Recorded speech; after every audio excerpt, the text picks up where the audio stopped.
दोस्तों हमेशा की तरह नेक्स्ट क्वेश्चन लेके आए हैं सीपीसीटी के बारे में। सीपीसीटी का पूरा नाम है कंप्यूटर प्रोफेशनल सर्टिफिकेट टेस्ट और सीपीसीटी में 52 नंबर तक क्वेश्चन आपको कंप्लीट जानकारी इसी वीडियो में दिया जाएगा। तो वीडियो में अंत तक जरूर बने रहे ताकि आपको बेहतर से बेहतर नॉलेज हो सके। तो शुरुआत करते दोस्तों, पहला टॉपिक का पहला video, which of the flowing is a painting and image editing programme. इसका सही आंसर है दोस्तों फोटोशॉप। फोटोशॉप में आप फोटो की पेंटिंग या इमेज को एडिटिंग कर सकते हैं। जो आसानी से इमेज एडिटिंग या पेंटिंग करने के लिए फोटोशॉप का इस्तेमाल किया जाता है। नेक्स्ट क्वेश्चन चलते दोस्तों, which of the following tools is not available in the MS paint program. इसका सही आंसर है दोस्तों दूसरा, टेक्सचर। टेक्सचर जो होता है वो MS पेंट के प्रोग्राम में नॉट अवेलेबल होते हैं, जबकि इरेजर, फिल टूल, टेक्स्ट ये पेंट में पाए जाते हैं। और टेक्सचर जो होता है MS पेंट में नहीं पाया जाता है, बल्कि हाँ टेक्स्ट जरूर पाया जाता है, टेक्सचर नहीं पाया जाता है। नेक्स्ट क्वेश्चन चलते हैं दोस्तों, if a memory chip is volatile it dot dot क्या है।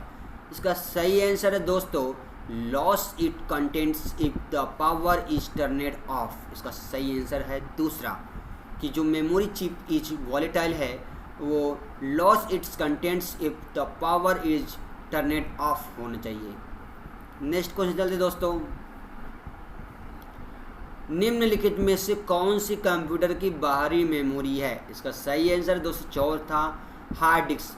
हार्ड डिस्क जो है बाहरी मेमोरी है, जबकि रैम, रोम, SD रैम ये आंतरिक मेमोरी कहलाते हैं। और चौथा नंबर जो हार्ड डिस्क है वो बाह्य मेमोरी है, यानी बाहरी मेमोरी कहलाती है। जैसे hard disk, floppy disk, pen drive ये सभी बाहरी ड्राइव हैं जो बाहरी मेमोरी कहलाते हैं, जबकि रैम, रोम, रैम, SD रैम ये सभी आंतरिक मेमोरी कहलाते हैं।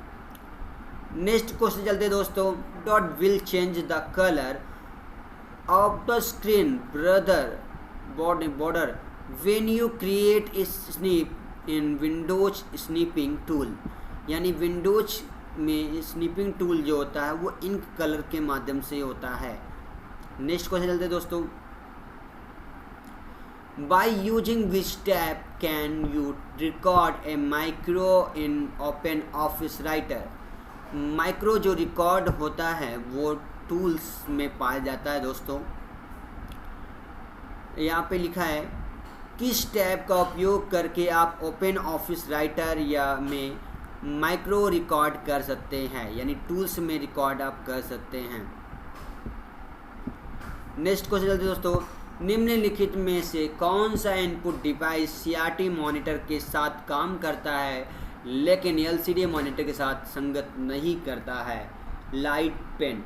लाइट पेन एक ऐसा है जो CRT मॉनिटर के साथ आसानी से काम करता है, पर LCD मॉनिटर के संगत ये बिल्कुल ही नहीं करता है लाइट पेन। नेक्स्ट क्वेश्चन चलते दोस्तों, माइक्रोसॉफ्ट एक्सेल 2019 में कौन सा फंक्शन एक घाती पूर्ववर्ती चल देता है। सही आंसर है दोस्तों लॉगिस्ट फंक्शंस। लॉगिस्ट फंक्शन को मैं एक बार इंग्लिश में रिपीट करता हूँ दोस्तों, कि विच फंक्शन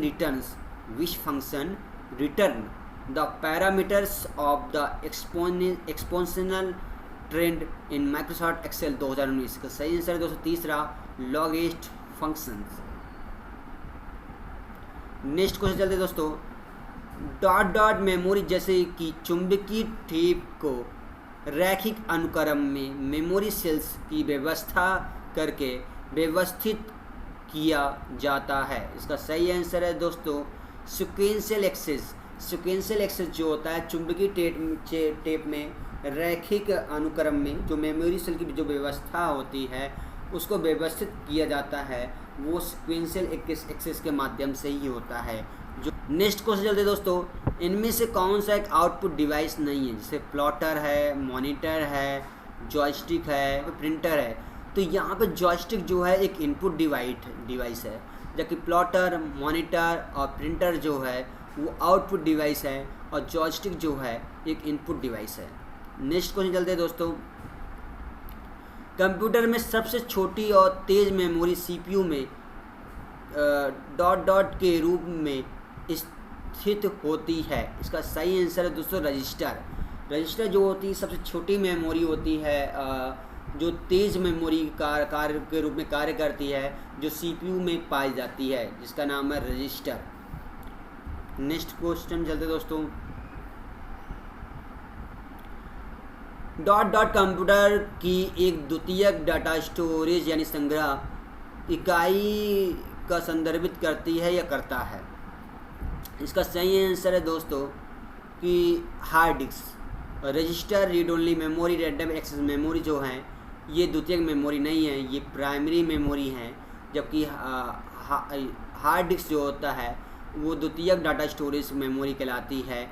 लेकिन read only memory, random access memory जो होती है, रजिस्टर जो होता है, ये कार्य के स्पीड में बेहतर निर्भर करते हैं, स्टोरेज में कम निर्भर रहते हैं। जबकि हार्ड डिस्क जो है स्टोरेज में ज़्यादा निर्भर रहता है, इसीलिए ये द्वितीयक स्टोरेज डाटा स्टोरेज संग्रह कहलाते हैं। नेक्स्ट क्वेश्चन चलते दोस्तों। The barcode scanner consist of the light source at lens and a light sensor that dot dot. क्या होगा आंसर? इसका सही आंसर दोस्तों दूसरा, translate optical impulse into electrical impulse. इसका सही आंसर दोस्तों दूसरा है, जो बारकोड स्कैनर में ट्रांसलेट ऑप्टिकल इम्पल्स होता है और इनटू इलेक्ट्रिकल इम्पल्स होता है। नेक्स्ट क्वेश्चन चलते हैं दोस्तों। एक सार्वभौमिक उत्पाद कोड यानी यूनिवर्सल प्रोडक्ट कोड जो होता है, जो एक प्रकार का बारकोड है, कितनी अंकों से बना हुआ होता है? तो इसका सही आंसर है दोस्तों 12 अंकों की संख्या से बना हुआ होता है। जो यूनिवर्सल प्रोडक्ट कोड जो होता है यानी सार्वभौमिक उत्पाद कोड, ये 12 अंकों की संख्या से बना हुआ होता है। नेक्स्ट क्वेश्चन चलते दोस्तों। वर्ष 1959 में प्रस्तुत पहला drum plotter dot dot inch चौड़े की मीडिया को संभाल सकता है। इसका सही आंसर दोस्तों 11 यानी वर्ष 1959 में प्रस्तुत पहला ड्रम प्लॉटर जो होता है 11 इंच के चौड़े मीडिया को भी संभाल सकता है। इसका सही आंसर है। नेक्स्ट क्वेश्चन चलते दोस्तों। टर्मिनेटर का उपयोग डॉट डॉट टोपोलॉजी में किया जाता है। इसका सही आंसर है दोस्तों बस टोपोलॉजी में टर्मिनल का उपयोग किया जाता है। दोस्तों टोपोलॉजी से संबंधित भी क्वेश्चन आते हैं, जैसे बस topology, star topology, ring topology, तो कई सारे टोपोलॉजी के क्वेश्चन भी आते हैं, का क्वेश्चन पूछ भी देते हैं। जैसे इसमें पूछा है कि टर्मिनेटर का उपयोग बस टोपोलॉजी में उपयोग में किया जाता है। नेक्स्ट क्वेश्चन चलते हैं दोस्तों। यहाँ पे किस चालबाज उपयोगकर्ता द्वारा किसी वेबसाइट का हूबहू नकली पेज बनाकर किसी अन्य सर्वर पर होस्ट कराने की प्रक्रिया क्या कहलाती है? इसका सही आंसर दोस्तों डोमेन स्पूफिंग। ये किसी भी चालबाज यानी किसी भी जो चालबाज होते हैं उन उपयोगकर्ता द्वारा किसी भी वेबसाइट को हूबहू नकली पेज बना करके किसी अन्य सर्वर पर होस्ट कराने में प्रक्रिया क्या कहलाती है? Domain spoofing. ये डोमेन स्पूफिंग यानी ये जो ज़्यादातर धोखाधड़ी वाले लोग काम करते हैं, जो हूबहू वेबसाइट बनाते हैं, नकली वेबसाइट बनाते हैं, तो जिससे इंसान नहीं पहचान पाता और फंस जाते हैं, तो वो डोमेन स्पूफिंग कहलाते हैं। नेक्स्ट क्वेश्चन चलते हैं दोस्तों। विंडोज़ 10 में ऑडियो और वीडियो फाइलों को चलाने के लिए निम्नलिखित में से किसका उपयोग किया जाता है? इसका सही आंसर है दोस्तों तीसरा, वीडियो मीडिया प्लेयर का। वीडियो मीडिया प्लेयर जो होता है विंडोज़ 10 में ऑडियो और वीडियो फाइलों को चलाने के लिए निम्नलिखित में से उपयोग में लाया जाता है यानी किया जाता है। नेक्स्ट क्वेश्चन चलते हैं दोस्तों। आपको प्रिंटर की आवश्यकता कब होती है? आपको प्रिंटर की आवश्यकता कब होती है? जब आप किसी डॉक्यूमेंट को हार्ड कॉपी चाहते हैं यानी प्रिंट करना चाहते हैं। सॉफ्ट कॉपी जो होती है स्क्रीन के अंदर होती है, जब उसी सॉफ्ट कॉपी को जब आप प्रिंट आउट निकालते हैं तो हार्ड कॉपी कहलाती है। और यहीं पे बताया गया कि आपको जब प्रिंटर की आवश्यकता होती है, तो जब आप किसी भी डॉक्यूमेंट को हार्ड कॉपी करना चाहते हैं तो सही आंसर इसका दूसरा है दोस्तों। नेक्स्ट क्वेश्चन चलते हैं दोस्तों यहाँ पे। प्रिंट पैन बनाने के लिए प्रिंट विंडोज़ के साथ संयुक्त प्रिंट प्रीव्यू एमएस वर्ल्ड 2010 में डॉट डॉट व्यूज में स्थित है। इसका सही आंसर है दोस्तों बैक स्टेज। बैक स्टेज जो होता है वो प्रिंट पेन में बनाने के लिए प्रिंट विंडोज़ के साथ संयुक्त प्रिंट प्रीव्यू या एमएस वर्ल्ड 2010 में व्यू की स्थिति में होता है। नेक्स्ट क्वेश्चन दोस्तों है, which of the following option in Windows in 11 is used to see a list what printing and the upcoming print order? इसका सही आंसर दोस्तों open print queue. Next question चलते हैं दोस्तों। A thermal printer is dot dot type of printer है non impact printer, यानी जो एक थर्मल प्रिंटर है वो एक नॉन इम्पैक्ट प्रिंटर है। दोस्तों प्रिंटर संबंधी भी कई बार क्वेश्चन पूछे जा चुके हैं। इम्पैक्ट प्रिंटर है, नॉन इम्पैक्ट प्रिंटर है, जबकि जो थर्मल प्रिंटर है वो नॉन इम्पैक्ट प्रिंटर कहलाते हैं, जो लेजर की मदद से प्रिंटिंग करते हैं। नेक्स्ट क्वेश्चन चलते दोस्तों। मॉडेम का पूर्ण रूप क्या है? दोस्तों ये 10 बार क्वेश्चन पूछा जा चुका है। मैं कई बार सीपीसीटी के एग्जाम में मैंने बच्चों को पढ़ाया भी है। मॉडेम का फुल फॉर्म होता है मॉड्यूलेटर और डीमॉड्यूलेटर। मॉड्यूलेटर और डीमॉड्यूलेटर इसका पूर्ण रूप है। नेक्स्ट क्वेश्चन चलते हैं दोस्तों।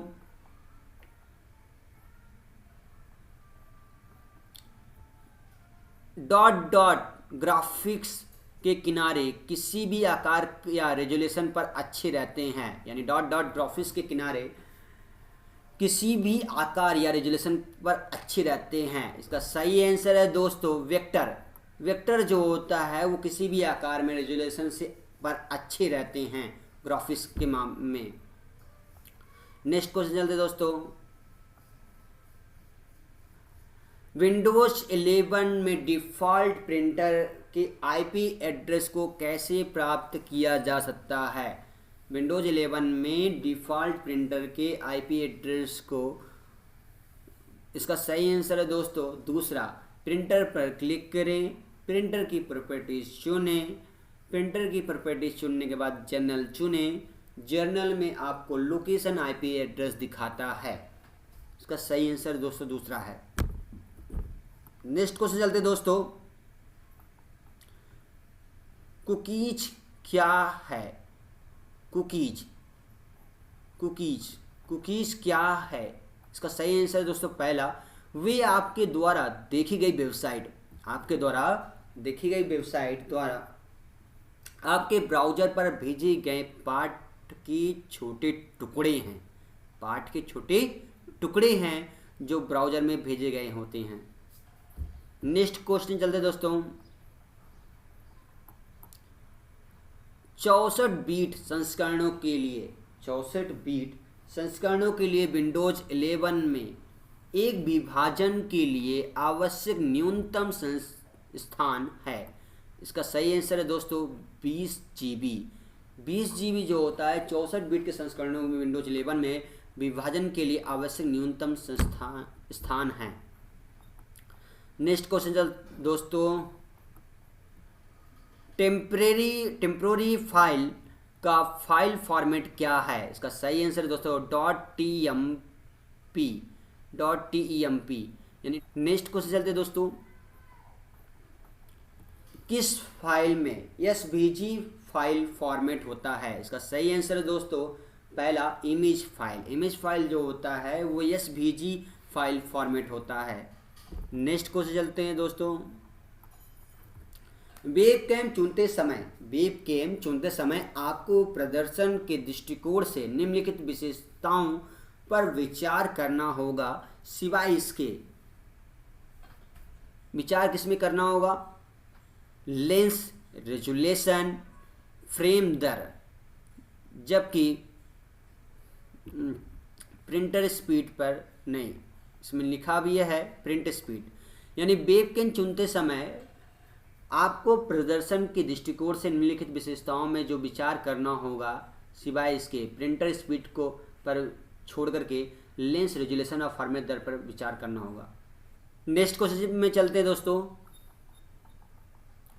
URL क्या है? URL क्या है? इसका सही आंसर है दोस्तों, वर्ल्ड वाइड वेब पर किसी दस्तावेज या संसाधन का पता लगाना URL कहलाता है। वर्ल्ड वाइड वेब यानी www पे किसी दस्तावेज या संसाधन पर, यानी URL का पूरा नाम है यूनिफॉर्म रिसोर्स लोकेटर।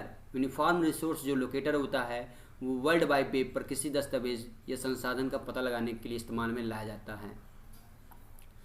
जैसा कि आप गूगल में सर्च करते हैं किसी भी टॉपिक पे, तो वो URL के नाम से ही सर्च कर पाते हैं। नेक्स्ट है, गूगल ड्राइव में .URL का प्रयोग नए गूगल डॉक्यूमेंट को बनाने के लिए किया जाता है। इसका सही आंसर है दोस्तों दूसरा, docs.google.com क्रिएट। इसका सही आंसर है दूसरा। नेक्स्ट क्वेश्चन में चलते हैं दोस्तों। यहाँ पे भीम का पूर्ण रूप क्या है? भीम का पूर्ण रूप क्या है दोस्तों? फुल फॉर्म में भी कई बार पूछे जा चुके हैं, फुल फॉर्म एकदम बिल्कुल मत छोड़िएगा, कई क्वेश्चन पूछ जाते हैं। भीम का पूरा नाम है Bharat interface for money. Bharat interface for money, ये भीम का पूर्ण रूप है। नेक्स्ट क्वेश्चन चलते हैं दोस्तों। माइक्रोसॉफ्ट वर्ड 2019 में जब आप चेंज केस यानी केस बदले सूची में लोअर केस विकल्प का प्रयोग करते हैं तो डॉट संख्या में बड़े यानी कैपिटल अक्षर होंगे, शून्य होंगे। जो कैपिटल अक्षर होंगे बिल्कुल ही शून्य होंगे, क्योंकि लोअर केस में केवल स्मॉल ही स्मॉल लेटर होते हैं, कैपिटल बिल्कुल नहीं होते हैं। इसीलिए इसका सही आंसर दोस्तों चौथा है कि शून्य होते हैं, कैपिटल एक भी नहीं होता।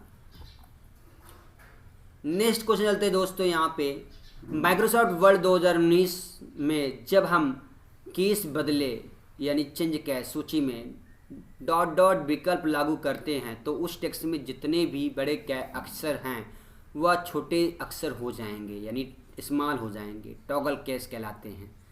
नेक्स्ट क्वेश्चन चलते दोस्तों। विंडोज कंप्यूटर पर कौन सा एक्सटेंशन व्यापक रूप से उपयोग किया जाता है और टूर टाइप फॉन्ट के लिए एक संकर्षित शब्द है? इसका सही आंसर है दोस्तों .ttf।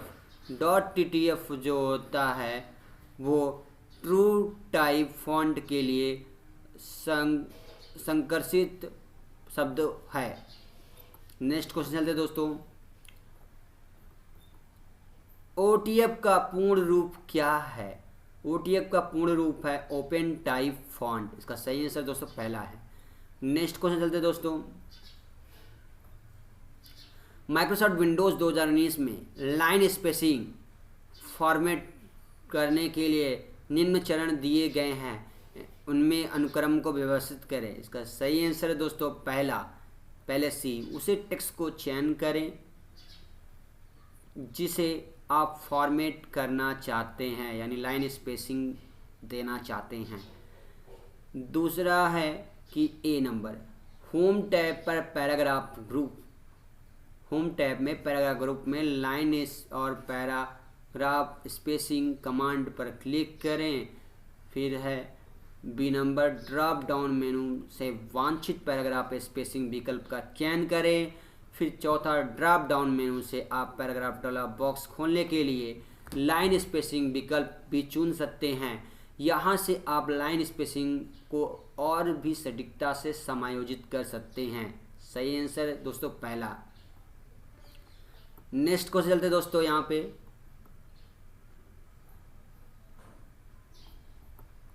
Ravi Microsoft Windows 2019 document में एक नई कमेंट जोड़ना चाहता है। ऐसा करने के लिए उसे रिव्यू टैब में जाना होगा और डॉट ग्रुप में न्यू कमेंट चुनना होगा। इसका सही आंसर है दोस्तों कमेंट्स में। नेक्स्ट क्वेश्चन चलते दोस्तों।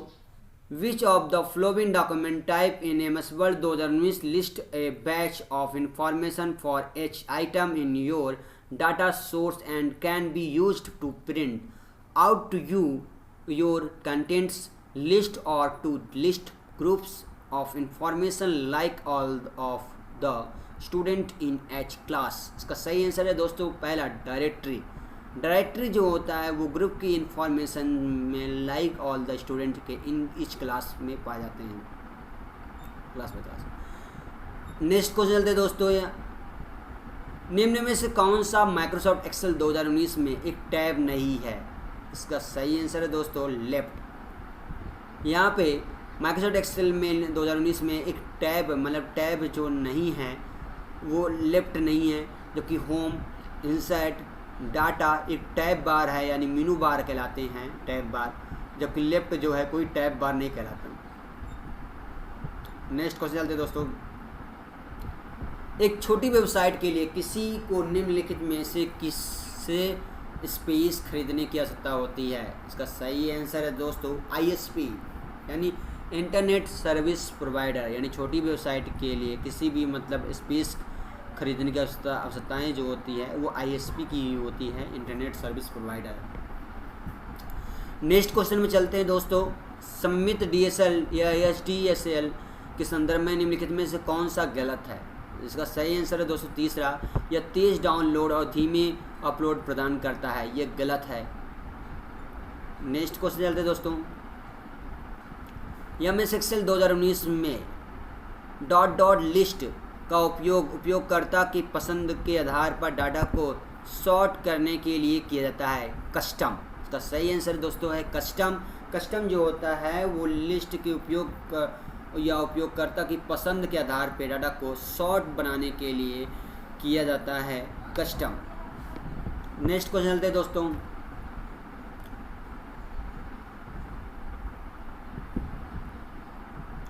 एमएस एक्सेल में यदि सेल B4 में टेक्स्ट डिफाइन है और तो सेल D4 का में फार्मूला राइट B4 4 का परिणाम डॉट डॉट होता है। इसका सही आंसर दोस्तों तीसरा, फाइन। फाइन जो होता है वो B4 टेक्स्ट के डिफाइन तो है, तो सेल D4 फार्मूला जो है वो इक्वल राइट अगर आप करके B4 और कामा 4 कोष्टक का परिणाम जो होता है वो फाइन ही होता है। नेक्स्ट क्वेश्चन चलते दोस्तों, MS Excel formula equal E3 में जब आप फार्मूला में अन्य सेल में कॉपी करते हैं तो डॉट डॉट नंबर निश्चित या फिक्स्ड होता है। इसका सही आंसर है दोस्तों रो। रो जो होता है वो जब फार्मूला में अन्य सेल में जब आप कॉपी करते हैं, अन्य सेल में जब आप कॉपी करते हैं तो नंबर निश्चित होता है, वो रो का ही उपयोग रो कहलाता है। नेक्स्ट क्वेश्चन चलते हैं दोस्तों,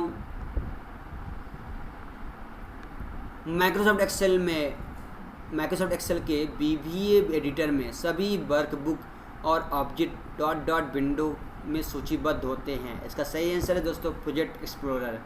प्रोजेक्ट एक्सप्लोरर जो होता है माइक्रोसॉफ्ट एक्सेल में बीबी एडिटर में सभी वर्कबुक्स और ऑब्जेक्ट के व विंडो में सूचीबद्ध होते हैं। नेक्स्ट क्वेश्चन दोस्तों, एमएस एक्सेल 2019 में डिफ़ॉल्ट रूप से टेबल्स को डॉट डॉट आदि नाम दिया जाता है। टेबल 1, टेबल 2, टेबल 3 के नाम से डिफ़ॉल्ट रूप में दिया जाता है। नेक्स्ट क्वेश्चन दोस्तों चलते हैं, एमएस एक्सेल 2019 में एक डॉट डॉट चार्ट कई डाटा सीरीज की कुल वैल्यूज़ की तुलना करता है। इसका सही आंसर दोस्तों रेडार। रेडार जो होता है वो चार्ट के कई डाटा का सीरीज को कुल वैल्यूज़ की तुलना करता है। एमएस एक्सेल 2019 में किस कीबोर्ड शॉर्टकट से एक संपूर्ण वर्कशीट का चयन किया जा सकता है? इसका सही आंसर है दोस्तों Ctrl+E। Ctrl+A जो होता है संपूर्ण वर्कशीट के में चयन किया जा सकता है और साथ साथ Ctrl+A करने पर पूरी वर्कशीट सेलेक्ट हो सकती है। नेक्स्ट क्वेश्चन में चलते दोस्तों, एमएस एक्सेल 2019 में डॉट डॉट फंक्शन का उपयोग करके कई स्प्रेडशीट के डाटा को क्रॉस रेफरेंस किया जा सकता है और एक ही टेबल में लाया जा सकता है। इसका सही आंसर है दोस्तों VLOOKUP।